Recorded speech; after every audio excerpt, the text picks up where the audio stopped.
Morning વિદ્યાર્થી મિત્રો,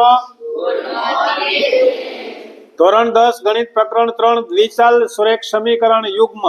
ફરી ગઈકાલે ઇન્ટ્રોડક્શન વિડીયોની અંદર મેં વાત કરી હતી કે દ્વિચાલ બે ચલ વાળું સમીકરણ હશે, સુરેખ એટલે એક ઘાત વાળું, અને સમીકરણ યુગ્મ એટલે કે બે સમીકરણ બનશે. તો આપણે આજે જોઈએ સ્વાધ્યાય 3.1 નો. 3.1 ની અંદર દાખલા નંબર 1 અને દાખલા નંબર 1 માં બે પેટા છે. એમાં પેટા નંબર 1 પહેલા મિત્રો જોઈએ. આલેખ જોવાના છે. આલેખની રીત પહેલી છે, પછી આવે છે આદેશની રીત, અને ત્રીજી રીત આવે છે લોપની રીત. એકદમ સરળ પ્રકરણ છે. તો મિત્રો અહીં ધ્યાન રાખજો, આપણે રકમ વાંચીએ તો ધોરણ 10 ના 10 વિદ્યાર્થી ગણિતના કોયડાની સ્પર્ધામાં ભાગ લે છે, એટલે ક્વિઝ એ રમે છે એ લોકો. જો ભાગ લેનાર છોકરીઓની સંખ્યા છોકરાઓની સંખ્યા કરતા 4 વધારે છે. કોણ વધુ છે? છોકરીઓની સંખ્યા છોકરાઓની સંખ્યા કરતા 4 વધુ છે. છોકરીઓની સંખ્યા છોકરાઓની સંખ્યા કરતા 4 વધુ છે, એટલે આ વધુ છે, છોકરીઓ વધુ છે. આ પેલું ખબર હોવી જોઈએ, ભલે બે વખત વાંચવું પડે. 4 વધારે હોય તો કેટલા છોકરાઓએ અને કેટલી છોકરીઓએ કોયડાની સ્પર્ધામાં ભાગ લીધો હશે તે આપણે મેળવવાનું છે, એટલે કે તે શોધો.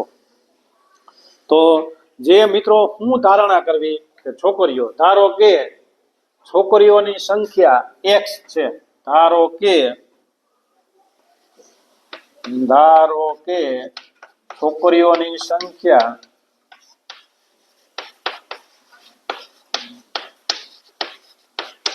x અને છોકરાઓની સંખ્યા y.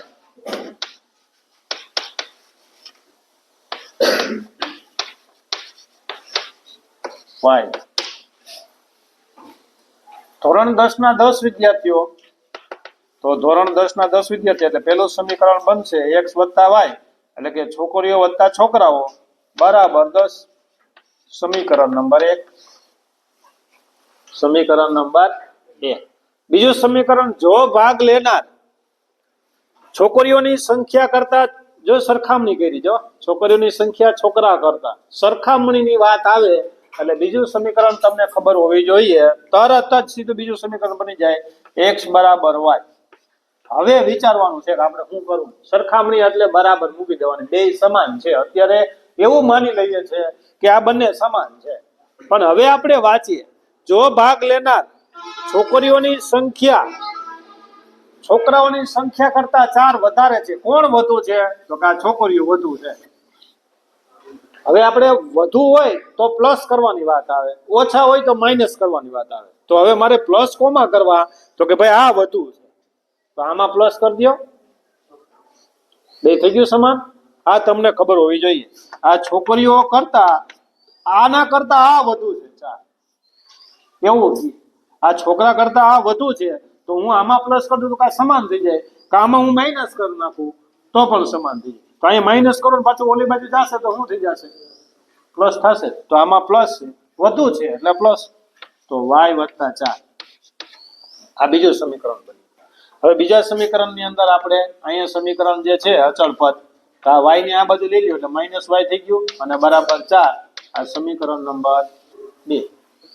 હવે આપણે તો અહીંયા આલેખની રીત કરવાની છે. તો સમીકરણ 1 અને સમીકરણ 2 ના 1-1, 2-2 પોઈન્ટ આપણે 9મા ધોરણની અંદર આલેખ શીખી ગયા. તો આ સમીકરણ 1 માટે આપણે જોઈએ.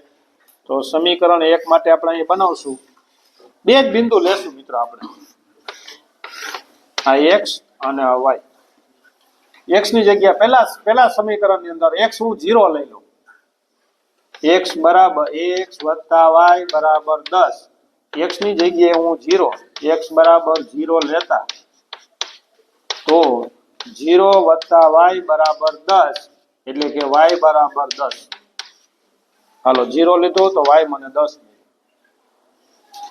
હવે તમે કોઈ પણ લઈ શકો. હવે સર આની અંદર ગમે લઈ શકાય, હા તમને અનુકૂળ આવે લ્યો, પણ પહેલા સમીકરણની અંદર, બીજા સમીકરણને હમણાં નહીં, પછી આપણે બનાવશું.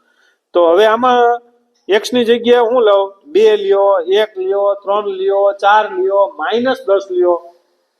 તો પણ એ આલેખ આપણે જોવાનો કે આલેખ ક્યાં જશે. આલેખ પૂછાતો નથી, પણ આપણે આલેખ આપણે જોતું જવાનું કે આપણો આલેખ પાછો આમાં સમાઈ જશે. તો આપણે અત્યારે લઈએ 3 લઈએ, જેથી કરીને ઓછું થઈ જાય. x બરાબર 3 લેતા, x વત્તા y બરાબર 10, x ની જગ્યાએ મેં 3 લીધા તો y બરાબર 10, તો આ y બરાબર 10 માઇનસ 3, તો y મળશે તમને 7. અહીંયા y મળ્યું તમને 10. જો હું અહીંયા 3 લઉં તો મને મળે છે 7. ચાલો હવે રેડી. આ એક. હવે સમીકરણ 2 માટે જોઈએ તો બીજું સમીકરણ લખી લ્યો, x માઇનસ y બરાબર 4. એના માટે આપણે બે જ બિંદુ આમાં લેશું, x અને y.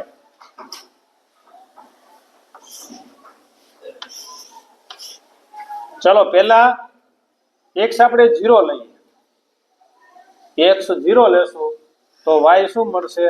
x બરાબર 0 લેતા, x બરાબર 0 લેતા x 0 લો તો 0 માઇનસ y બરાબર 4, તો માઇનસ તો પેલું હોય જ નહીં, તેથી y બરાબર -4. જો 0 લ્યો તો y તમને -4 મળશે. હવે x 3 લઈએ તો -7, તો માઇનસ થાય છે. x 2 લઈએ, x 1 લઈએ, x બરાબર 1 લેતા, x બરાબર 1 લેતા, તો સમીકરણમાં x માઇનસ y બરાબર 4, 1 માઇનસ y બરાબર 4. આ એક ઓલી બાજુ જાય તો માઇનસ y બરાબર 4 માઇનસ 1. ડાબી બાજુથી જમણી બાજુ જાય, જમણી બાજુથી ડાબી બાજુ જાય તો પ્લસ છે માઇનસ થાય, સ્થાન બદલે તો નિશાની બદલે. એટલે 4 માંથી 1 જાય તો 3, તેથી y બરાબર -3. જો મેં 1 લઉં તો તમને -3 મળે છે. 0 લ્યો તો -4 મળે. બે બિંદુ જ આપણે લીધા. હવે આપણે જોશું આલેખ. ચલો વિદ્યાર્થી મિત્રો, સ્વાધ્યાય 3.1 ની અંદર દાખલા નંબર 1 ની અંદર આપણે આલેખ જોઈએ તો બોર્ડની અંદર આલેખ બરોબર છે, સ્પષ્ટ એવો દેખાતો નહોતો, તો આપણે આમાં આલેખ જોઈએ તો એમાં સમીકરણ બન્યું હતું x + y 10. એમાં આપણે યામ લીધા હતા, x 0 લીધું હતું તો y આપને 10 મળતું હતું, x 3 લીધું હતું તો y આપને 7 મળતું હતું. બીજા સમીકરણની અંદર x આપણે 0 લીધું તો y આપને -4 મળતું હતું, અને x આપણે 1 લીધું તો તમને y -3 મળતું હતું. તો હવે આપણે સમીકરણ 1 ની અંદર યામમાં આપણે દર્શાવીએ, એટલે કે આલેખની અંદર દર્શાવીએ તો x અને 10, સોરી 0 અને 10, તો 0 અહીંયા છે મિત્રો, બરાબર છે, અને 10 અહીંયા છે, જો તો 0 અને 10. ત્યાર પછી મિત્રો 3 અને 7, તો 3 અહીંયા છે અને 7 મિત્રો જો અહીંયા છે, એટલે 3 અને 7. તો કઈ સમીકરણ છે? તો કે x + y બરાબર 10. બીજા સમીકરણની અંદર મિત્રો x 0 છે તો x 0 અને y તમને 4 મળશે, પણ -4 એટલે નીચે, તો 0 અને -4, 0 અને -4. ત્યાર પછી 1 અને 3 કેવા? 1 તો કે +1 અને -3, તો 1 અને -3. પછી સીધી રેખા આપણે બંને દોરીશું, x + y બરાબર 10 ની રેખા દોરીશું અને બીજી રેખા x - y બરાબર 4 ની રેખા દોરીશું. તો તમને એ x યામ હંમેશા માટે જો અહીંયા ક્યાં છેદે છે તો x યામ 7 અને y યામ 3 મળશે. તો છોકરીઓની સંખ્યા આપણે x ધાર્યું હતી, તો છોકરીઓની સંખ્યા આપને 7 મળશે અને છોકરાઓની સંખ્યા આપને 3 મળશે.